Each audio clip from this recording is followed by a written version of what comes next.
जी नाज़रीन, मुबारकपुर खां अव्हांखे ख़बर ॾेई रहिया आहियूं जस्तजू जे रिपोर्टर احسان अली मस्तोई जी रिपोर्ट मूजिबि मुबारकपुर थाणे जी हद ॻोठ सائينداد मस्तोई में ज़मीन जे तकरार तां ॿिनि ڀائرن जे विच में झेड़ो थियो आहे। लठين ऐं ڪهاڙين जा वार लठين ऐं ڪهاڙين जे हमले में محمد नवाज मस्तोई शदीद ज़खमी थी पियो आहे, जंहिंखे मुबारकपुर थाणे ते पहुचायो वियो आहे। पुलिस खेसि इलाज लाइ تعلقه اسپتال ठुल जो लेटर ॾेई रवानो करे छॾियो आहे।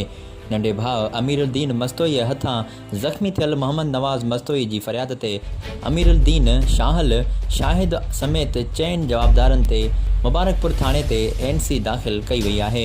पुलिस मूजिबि ज़मीन जी मिल्कियत तां हिसो न ॾियण तां ॿिन्ही ڀائرن जे विच में झेड़ो थियो।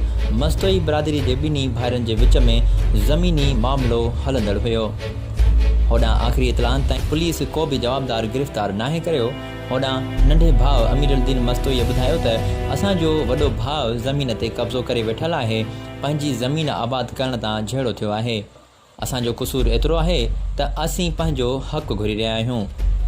नाज़रीन, रिपोर्ट करे रहियो हो मुबारकपुर खां احسان अली मस्तोई। वधीक तफ़सीली ख़बरुनि लाइ ॾिसंदा रहो जस्तजू न्यूज़ ऐं असांजे फेसबुक पेज जस्तजू न्यूज़ खे लाइक करणु न विसारींदा।